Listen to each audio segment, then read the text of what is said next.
भोजशाला, 800 वर्षों के रहस्य का खुलासा, वो पत्थर जो चुप नहीं रहे।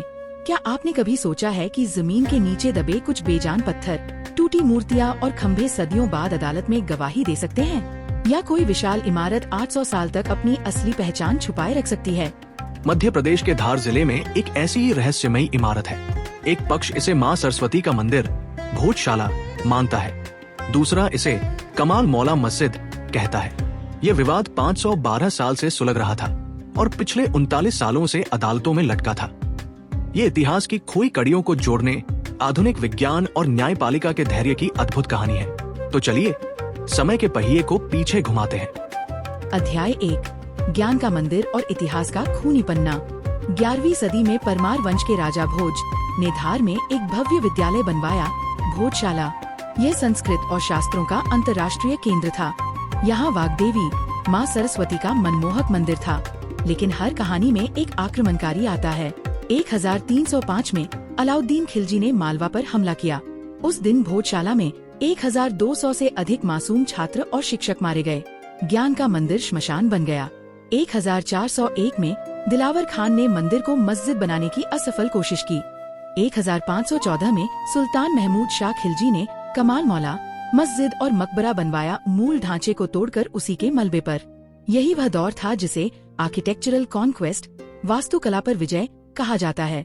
आप कुतुब मीनार के खम्भों और भोजशाला के खम्भों को देखिए, हूबहू एक जैसे, क्योंकि दोनों जगह हिंदू जैन मंदिरों के नक्काशीदार खम्भे उखाड़कर मस्जिदें बनाई गईं। और यहीं से शुरू हुई पहचान की लड़ाई। अध्याय 2, खम्भों में छिपी कहानी। जब इतिहासकारों और पुरातत्व विशेषज्ञों ने इस परिसर को ध्यान से देखा तो उन्हें कुछ अजीब दिखाई दिया। दीवारों और खम्भों पर हिंदू जैन शैली की नक्काशी, घंटियां, कमल, पौराणिक आकृतियां। कई विशेषज्ञों ने दावा किया कि परिसर में प्राचीन मंदिर स्थापत्य के अवशेष दोबारा इस्तेमाल किए गए थे। यही वजह है कि भोजशाला की तुलना कई बार उन मध्यकालीन इमारतों से की गई, जहां पुराने मंदिरों के अवशेषों के उपयोग के दावे सामने आते रहे हैं। इतिहास अब सिर्फ किताबों में नहीं था, वो पत्थरों पर खुदा हुआ खड़ा था। अध्याय 3, अंग्रेजों की एंट्री और सांप वाला शिलालेख। 19वीं सदी, भारत पर अब अंग्रेजों का राज हो चुका था। 1822 में जॉन मैल्कम और 1844 में विलियम किनकेड ने इसे कमालुद्दीन की मस्जिद माना। लेकिन जर्मन विद्वान एंटोन फ्यूरर ने गहन जांच के बाद बताया, ये राजा भोज का स्कूल है। फिर 1903 में लॉर्ड कर्जन ने ASI के लेले को जांच सौंपी। लेले को वहाँ सांप के आकार का संस्कृत शिलालेख मिला, जिसमें व्याकरण के नियम और शाला होने का प्रमाण था। यह 800 साल पुराने रहस्य की पहली चाबी थी।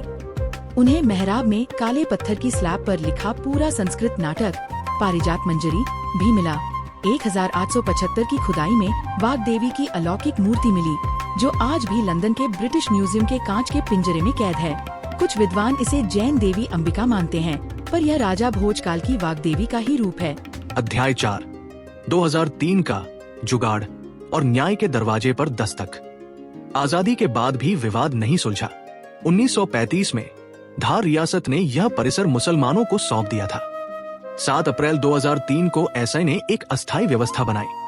हिंदू मंगलवार और बसंत पंचमी को पूजा करें और मुसलमान शुक्रवार को दोपहर 1 से 3 बजे नमाज पढ़े। ये टाइम बम था। जब बसंत पंचमी शुक्रवार को पड़ती, 2006, 2013, 2016 भारी तनाव होता। आखिर 2 मई 2022 को हिंदू फ्रंट फॉर जस्टिस ने मध्य प्रदेश हाई कोर्ट में PIL दायर की संविधान के अनुच्छेद 25 का हवाला देते हुए। अध्याय 5, जमीन के नीचे दबे राज का वैज्ञानिक सर्वे का जादू। कोर्ट ने ठोस सबूत मांगे। 11 मार्च 2024 को SI को 50 मीटर की पूरी परिधि में परिसर का व्यापक वैज्ञानिक सर्वे करने का आदेश दिया। ये सर्वे कोई मामूली खुदाई नहीं थी। इस्तेमाल हुई अत्याधुनिक तकनीकें, ग्राउंड पेनिट्रेटिंग रडार GPR, बिना खोदे 3 मॉडल बनाना, कार्बन डेटिंग का हरिंड और पत्थर की सटीक उम्र पता करना, खस्तरीकी स्ट्रैटिग्राफी, जमीन की परतें उल्टे क्रम में हटाकर इतिहास पढ़ना। ये सर्वे 22 मार्च 2024 से 98 दिन तक दिन रात चला और जब 2000 से भी अधिक पन्नों की रिपोर्ट आई तो सबके होश उड़ गए। जमीन से 4 से 5 मीटर नीचे 1000 साल पुराना परमार युग का मंदिर ढांचा मिला। 94 मूर्तियां गणेश, ब्रह्मा, नरसिंह, भैरव आदि की। 1710 पुरातात्विक अवशेष, जिनमें 39 बुरी तरह टूटी मूर्तियाँ, दीवारों और खम्भों पर शेर, हाथी, घोड़ा, सांप, कछुआ सनातन धर्म के प्रतीक। सोचिए, क्या किसी मस्जिद में कछुआ या नरसिंह की मूर्ति हो सकती है? बिल्कुल नहीं। रिपोर्ट ने साफ कर दिया, मौजूदा ढांचा पुराने हिंदू मंदिरों के पुनः उपयोग किए गए हिस्सों से बना है। अध्याय 6, दूध का दूध, पानी का पानी, हाई कोर्ट का ऐतिहासिक फैसला। 15 मई 2026, जस्टिस विजय कुमार शुक्ला और जस्टिस आलोक अवस्थी की डिवीजन बेंच ने 242 पन्नों का फैसला सुनाया। 25 दिनों की सुनवाई, 60 घंटे की बहस।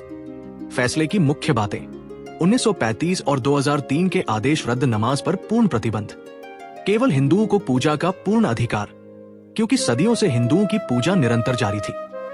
मुस्लिम पक्ष के लिए नई जमीन का रास्ता, धार जिले में कहीं और मस्जिद बनाने का प्रस्ताव। मां सरस्वती की मूर्ति की घर वापसी, भारत सरकार लंदन के ब्रिटिश म्यूजियम से 11वीं सदी की मूर्ति वापस लाने के प्रयास करेगी।